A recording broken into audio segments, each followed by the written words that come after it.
Let's podcast after dusk, after dark. Happy Cinco de Mayo.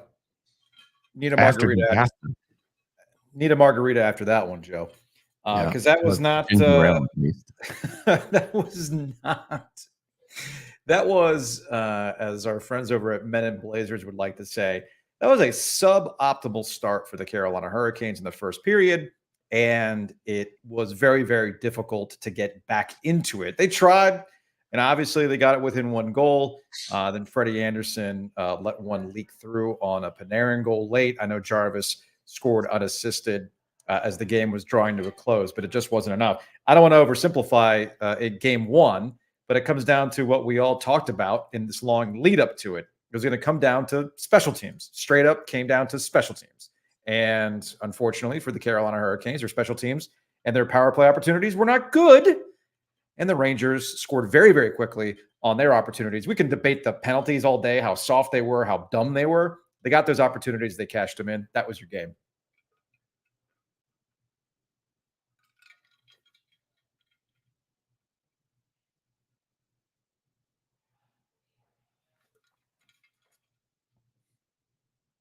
Can you hear me?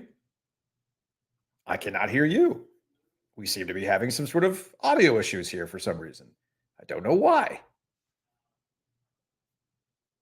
Did you mute yourself? You muted yourself. That's why.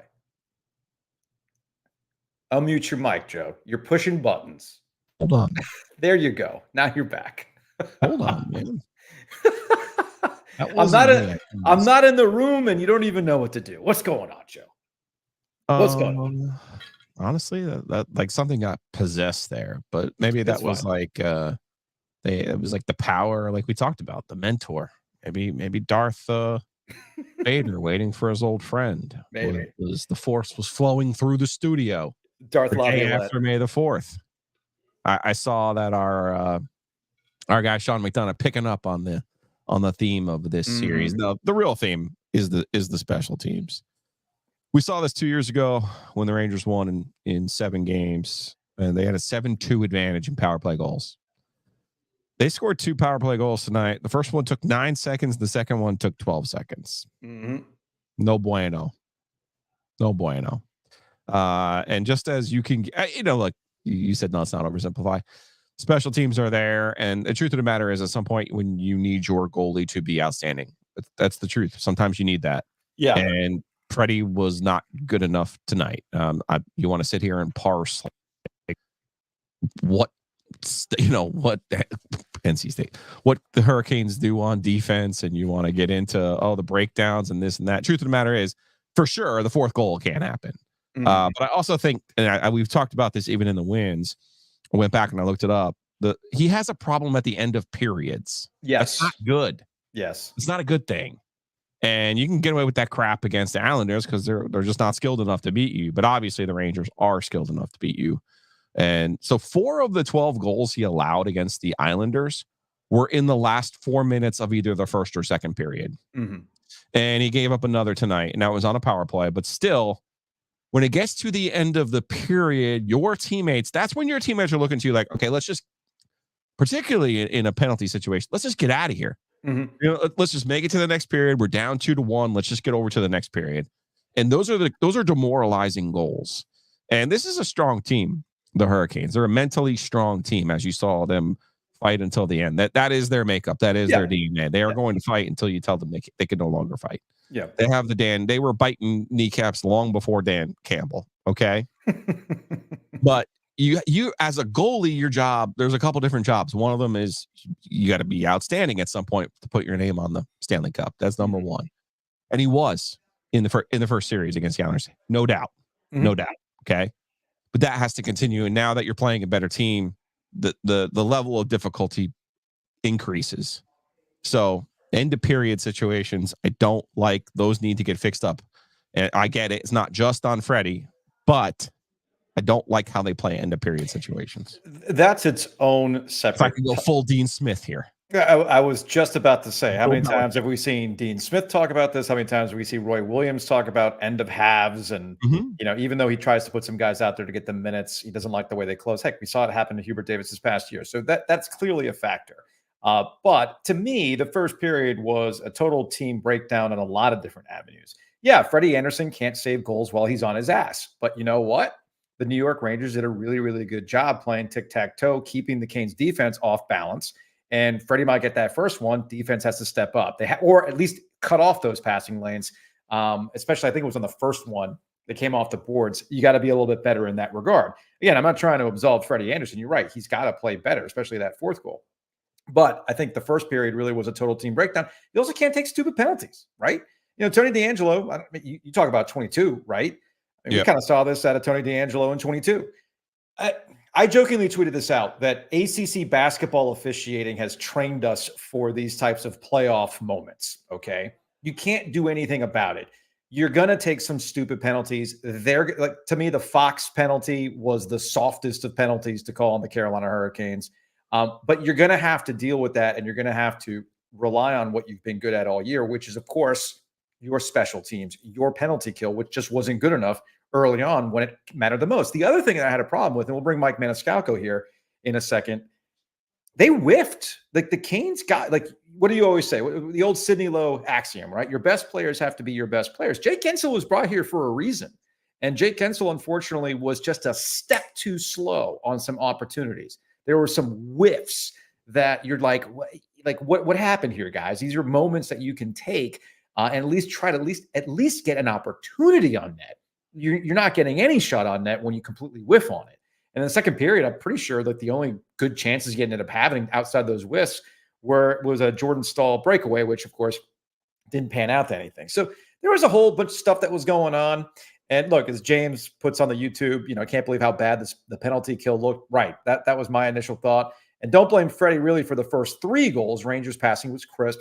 No one was home on defense to help. The fourth Freddie goal should have been stopped. So this is one of those things where in game one on the road, you can pinpoint all sorts of stuff. Joe, I know you were very much on the rust.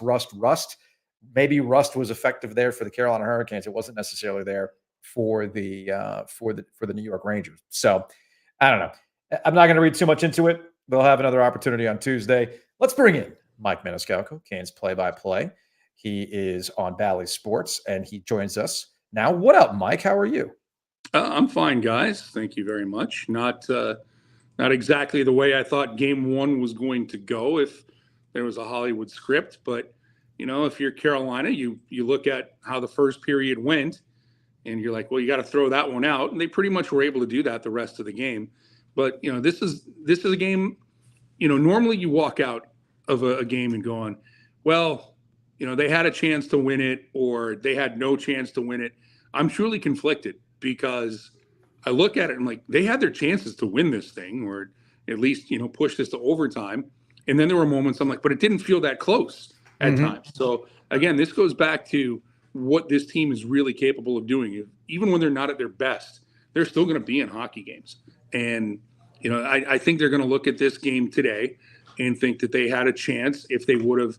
I don't even want to say start the game on time because they had the answer after the Zibanejad goal. They did. So they did. It's to me, this is going to be one that special teams was the difference. You get 4 power plays and you can't convert, and the Rangers convert on theirs, and you look at the final score of the game.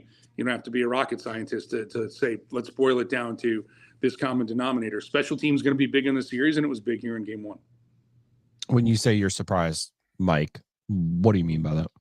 I expected 5-on-5 play to be a little bit more tilted for Carolina. And if you go through the first 2 periods, it wasn't. It was even, maybe even the Rangers, even though they didn't have anything really dangerous 5-on-5. That's where I thought the Canes were going to make their hay. And then I thought that on the special team side of things that, we said it all along leading up to this, the buildup. You don't want to play with fire with the Rangers in their power play, but the Canes had theirs. I thought, well, Carolina was going to get a couple answers with a man advantage, and they didn't. Yeah, they hit a post on one of them, but, they only had 4 shots on 4 power play opportunities. And then I would have liked to have seen a 6-on-4 chance late at the end of the game. We can debate whether that's a penalty or not on Andrei Svechnikov, but, the one goes over. You have to know in that situation that referees are going to look for anything that is anywhere near an infraction, and they're going to call it to go from there. But I expected this. It was really, I don't know if you guys picked up on this, but Tripp and I talked about it. It was really nasty in the first period. And there were a couple of moments where I'm like, this is what I expected out of the Islanders, not out of the Rangers. So I think that's where, when I talk about what I expected this game to be like, and it went in a different direction. Yeah, it's interesting you bring up the nastiness aspect of it. And I actually tweeted this out.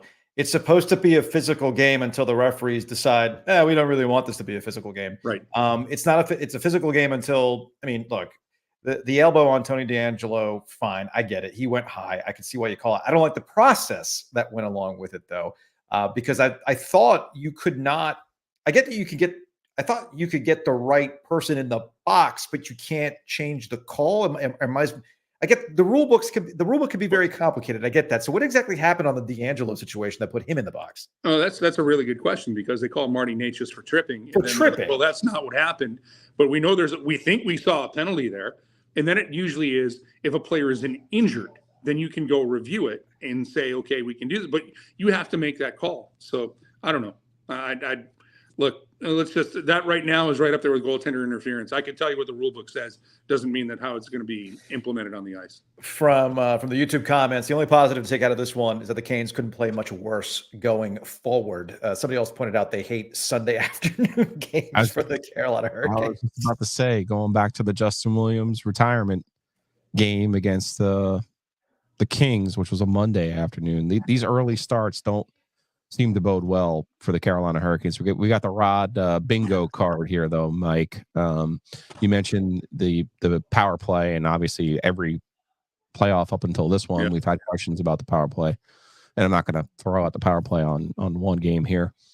The layoffs, though, what do you think is up with that? And just from my conversations with Rod in years past, I had asked him about NC State football, and he had said, the thing I hate about football is they have to wait a whole week to play again. Like when his team as a player or coach loses, he wants to play like tonight. Yeah. You know what I mean? Do you think it's just a mentality that the team takes, that they don't like kind of sitting around and idling? But I think with some of these injuries here, probably wasn't the worst thing in the world, right?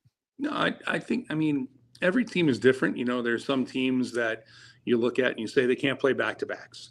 And then there's some teams you look at and they're like, well, older teams don't want the rest because, once the old bodies get in motion, they want to keep it staying in motion. So, I honestly don't know. What this does, though, this always, for me, throws into the face of, you need to rest players. They can't play 82 games. No, these guys want to play. I don't know what it is about this team where, when they do seem to have a longer rest period, it seems that they're not ready to go from the jump. But I'll even go back to it.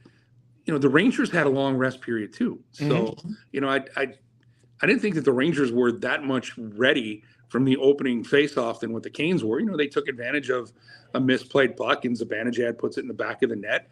But then Carolina comes right back and Slavin throws one to the front of the net, and you're thinking, okay, everybody's on the same footing here. So, if you get out of that period, you don't. So I'm not going to do hey, if you take everything for this. I don't know. I don't have, being around this team, when they've had a long layoff, there have been some times where I'm like, this layoff is perfect for this team. Mm-hmm. And then you come out and you're like, well, that wasn't perfect. And then you've had layoffs because you put it in your mind and you're going, well, this is really the wrong time for it. And they come out and they win the game. So I think that the spotlight's on it just a little bit more now because of it's the postseason and you lose game one. But again, the Rangers have home ice advantage. You expect the Rangers to hold serve at home. So they did. And, they made the most of the opportunities they needed to. They got the saves from Igor Shesterkin when they needed to. This game, I don't want to fault, and you can't fault Frederik Andersen, but the last goal of the game by Artemi Panarin, you have to make the save. You gotta make that save. Mike, I get you the situation that you're in. I promise you, I'm not being a dick right now. This isn't high school sports. This isn't even college sports. The guy has to make the save on the fourth goal. Yeah. And I'll be perfectly honest with you. He's got to get out of the first period with the third goal too. He just has to. It's been a pattern in the playoffs. He has to get out of these periods. And I get it. He needs to go turn to his teammates and say, I need a little help. Yes. Don't just leave me here. And again, even on the fourth goal, the guy was by himself. And I get it. These are pros, man.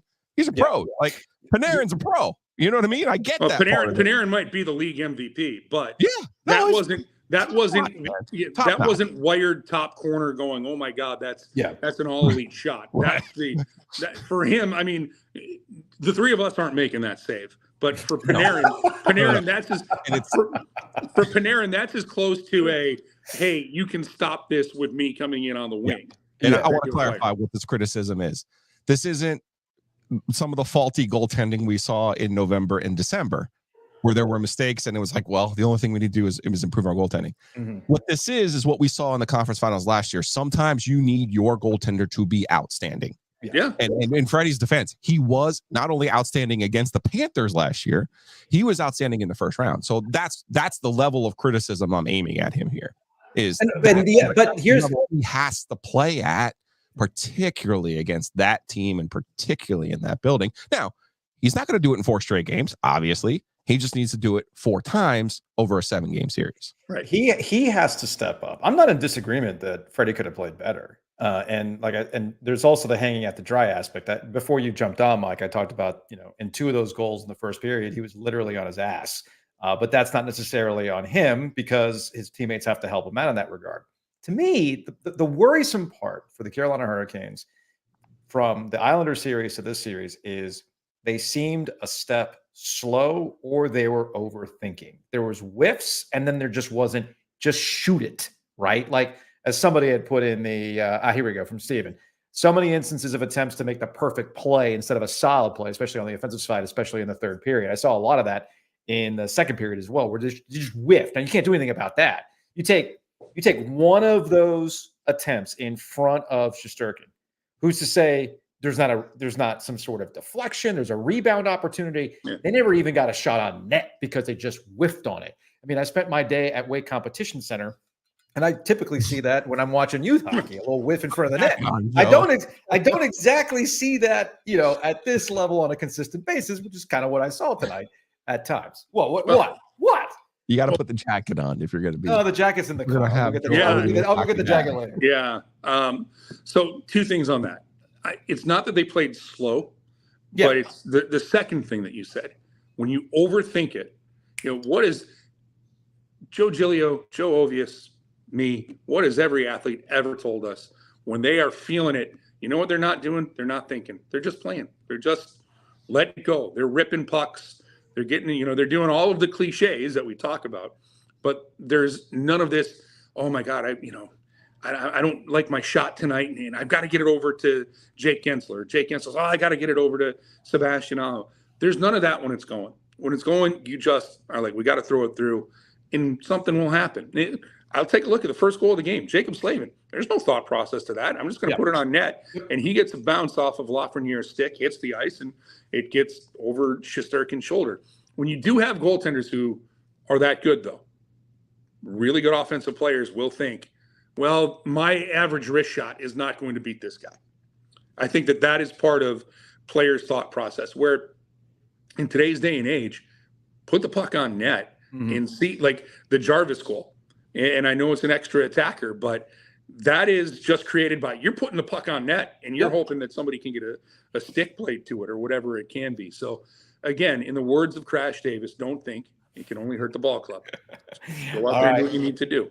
Mike Maniscalco, Valley Sports, play-by-play on the Carolina Hurricanes Radio Network. We will talk to you on Tuesday night. Don't forget that Mike is brought to you by Roback. This is true. Yes. I was gonna bring that up. Because I just got an email about their Cinco de Mayo collection. Ooh. They have a ranch water polo, Joe. I think I might have found the one. I told you. I might have found the one. I might have to order this ranch water polo. Not gonna lie, dude. It is a great color. Use the promo code OG20 if you want to buy this polo. They also have like a cervezas one, which is pretty money, but they got me on the ranch water because you know how I feel about ranch water. That's my drink. So Roback, back.com. OG20 is that promo code. Appreciate our friends from Roback from always bringing us Maniscalco. By the way, if I can, I know that behind me, you guys are very familiar with this. I know where you are. If I can quote the movie Rounders, I feel like Buckner walking back into shit. No. I know where you are. Oh, I know. I know exactly where you are. But we're not going to talk about that. No, we're not. Because you're probably sitting in the seat that I last sat in. But anyway, we'll talk to you later.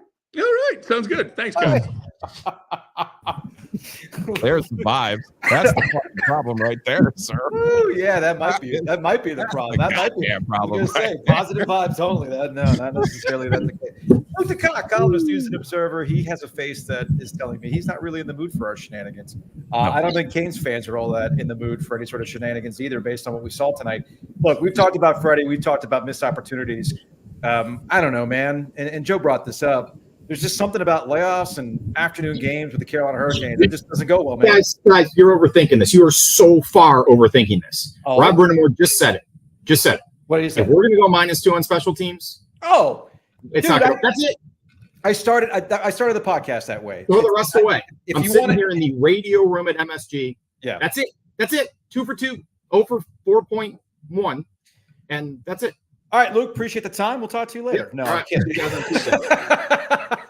No, I'm with you on that. We started the podcast talking about that. This is all about the early jump in this game where we can argue about the penalties all day. We can get into the semantics of what Tony DeAngelo did or did not do and whether they screwed that up. He was in the box. Your penalty kill is your thing. And you had, 14 total seconds of power play for 2 goals, if I'm not mistaken? Yeah, 14 total seconds. Face off. 23. Yeah, it's just, to a certain extent, we wouldn't be talking about it as much if the Hurricanes had scored. And if they hadn't called that very late, very soft penalty on Andrei Svechnikov to even it up after the puck over glass call, which I think was really, of all the penalties in the game, was the most questionable. Yes, got to make shots, Sidney Lowe. Absolutely. 100%. Your best players have to be your best players. A little of that. Yep. Quoting Sidney Lowe. So, yeah, no, it's not so much that the Rangers were 2 for 2, right? If the Rangers were 2 for 4 or 2 for 5 or 2 for 7, we wouldn't really be talking that much about it. It's the combination of 2 for 2 against the NHL's best penalty kill regular season and 0 for 5, 0 for 4.1, if you want to call it that. Really 0 for 4. You can't win on the road in the playoffs without scoring a power play goal or 2. And really, I think 5-on-5, other than the first 10 minutes of the game, Hurricanes are fine. That's a game that, the second period, that's as good a road period as you can play in the playoffs. Unfortunately, you want to do it when you're up a goal, not down 2. The play to score the third goal, that's as good a second goal.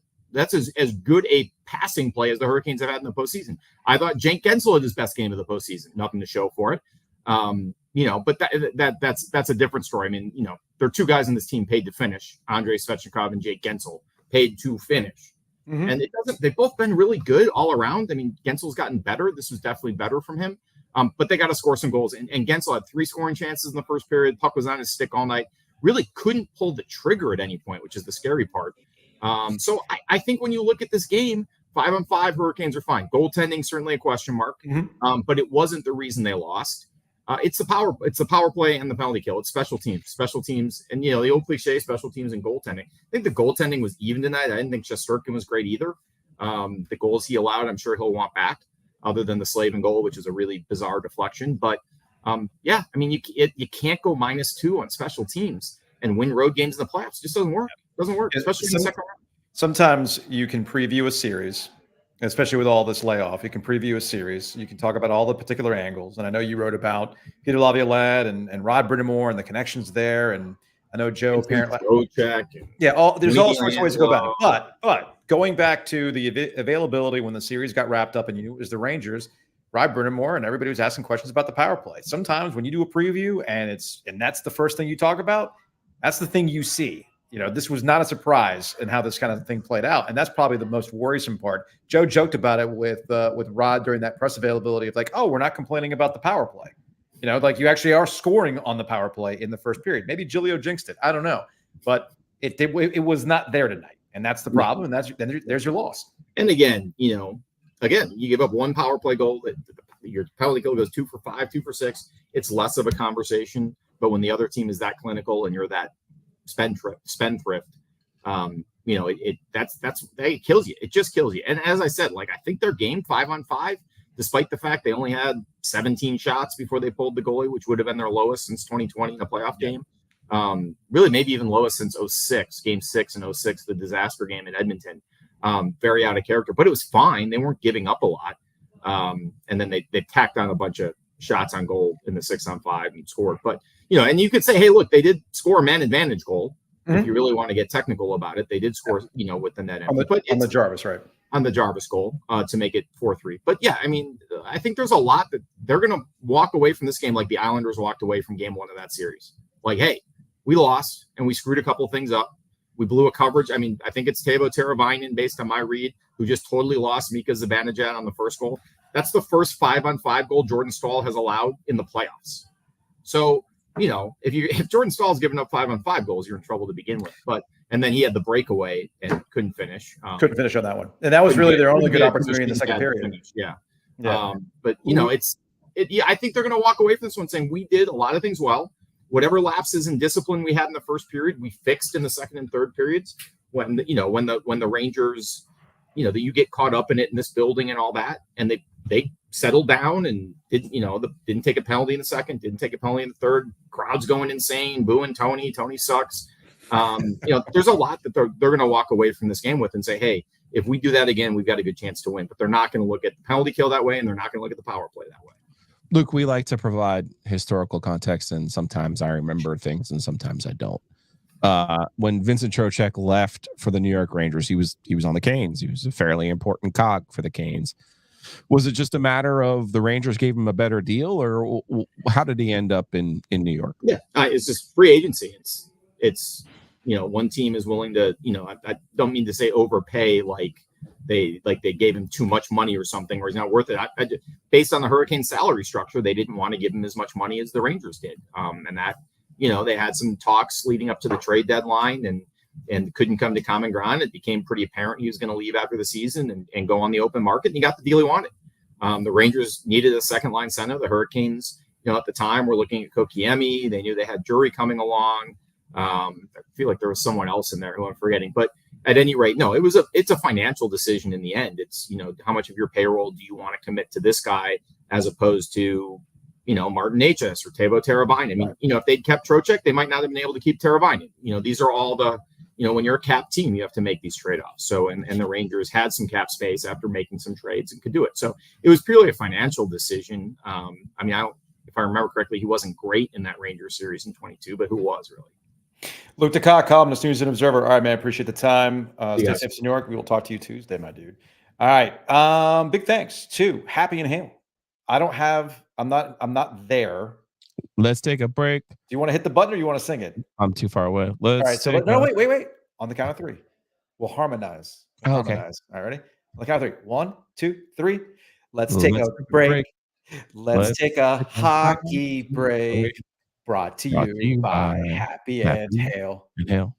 Yeah, we're no Rand. Anyway, big thanks to Happy and Hale. Shout out to the people who have been sending us their Bernsey Bowls while they're getting ready for the game or watching the podcast or something like that. Med Bowl. We love to see that. Check out Happy and Hale, location at North Hills. That's our home base. When the Canes are back home on Thursday night, make sure you hit up the cart outside section 123. Of course, there's a spot off of Six Forks and in Durham as well. So we thank Happy and Hale for sponsoring us and all of our hockey coverage throughout the Stanley Cup playoffs, which, look, I think if we can kind of wrap this up on the crank arm. I was going to say, as we wrap this up on the on this crank arm after dusk, bring the owl back. Yeah, there's time to head over there. 319 West Davie Street. Get yourself a pop. Bike pump, Joe. That lager. I know you like it. Bike pump. I do have some cans of my bike that I'll be bringing to the studio, and when you're back on Tuesday, you can try it. Okay. I will make fun of, and it's out of respect because I think people who listen to this podcast or have listened to me for a long time understand that I have nothing but respect for Mike Greenberg at ESPN. Okay. Yeah. I love Mike Greenberg. He is a pro's pro, man. But there's one thing that Mike Greenberg does that always cracks me up. And I don't know if it's because he wants to do it or the producers make him do it. But in a playoff series, they always ask the question, is this series over after game one? Is this over? Can the Canes? Yes, the Canes can. I'm with Luke. We can overcomplicate these things. And tonight wasn't all that complicated. The Canes were not good on the power play, and their kill was atrocious. And Freddie's got to play better. I get all that stuff. But Joe, man, like as people have been pointing out in the comment section, I know you pointed this out too. There is something about the Canes and long layoffs and weird afternoon games. Okay, there just is, and this was an example of that. Thankfully, they get right back to it thanks to the Knicks and Billy Joel. There's not an extra night off. They're playing every other day, so that's Perfect. good for the Canes. We're also creeping into you were right, Giglio territory. Oh, from Jess. Yes. For those who are just listening and not on the YouTubes, I still want to see Jarvis back with Aho and Gensel. Yeah, we got one game of it in the playoffs after they absolutely went scorched earth for 6 weeks at the end of the regular season. I get why they did it. I wouldn't be surprised if they're back together though. They got to get Fishy going. I know he was involved in the first goal, but he's way too good not to play better. And sometimes I just don't. Speaking of overthinking things, right? Sometimes you can overthink, like, oh wow, Gensel has really unlocked something in our best franchise player, who is Aho. Mm-hmm. And then you add Jarvis to that mix, and the two of them together were just scoring at a different rate than we had seen at any point in their careers. So why you back off of that after one game against the Islanders?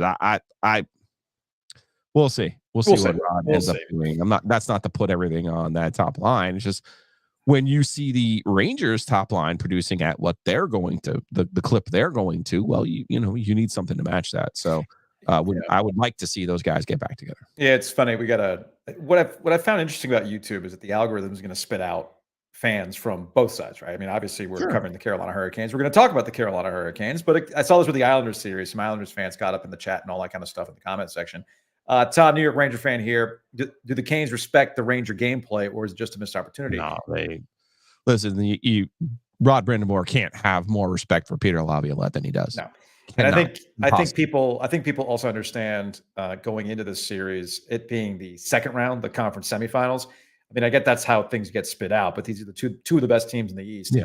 And to see it in the second round is something. And we talked about this. The difference between the Islanders and the Rangers is you could roll out depth against the Islanders and eventually wear them down. And that's why you saw some pretty insane third periods. You cannot do that against the Rangers. It's about their top line and your top line. Like you said, Joe, that's why we've talked about Jarvis being moved up. We talked about this when they acquired Gensel and you saw Jarvis moved up, and we talked about a hammer line.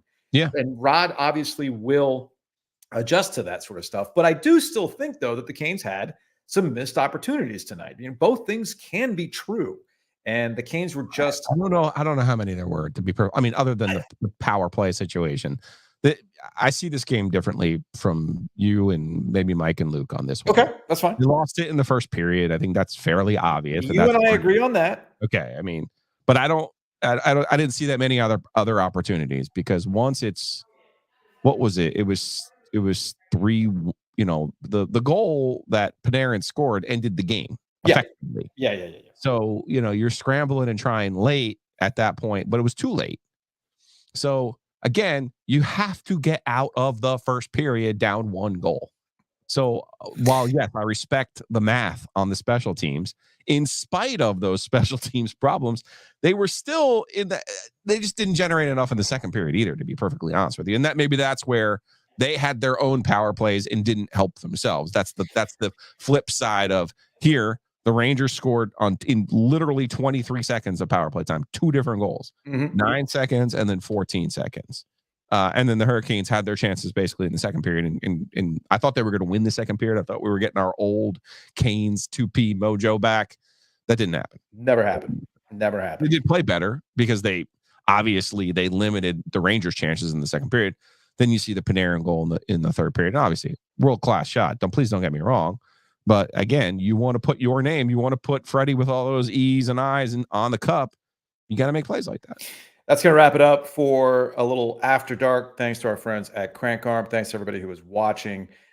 We will be back with a normal podcast on Monday. Best of luck to Jackson. Big golf event. Yes. On Monday. The regionals, the Garner High golf team for the first time as a team qualified for the regionals. So they are in Treyburn. Bright and early Monday morning. So I will be out at Treyburn for my first time. Looking forward to it. Are you shaving and trying to get some eligibility to play Treyburn? I will not. The team. Jackson's better than me, and then Shane's son Lakin's really, really good too. So they got a nice squad. Your goal is to get Shane on Tuesday so we can talk about hockey and the golf. All right. Maybe I'll see him out there on Monday. That's good. That's the goal. All right, that's going to wrap it up. We will see you Monday on the Normal Podcast. Thanks for watching.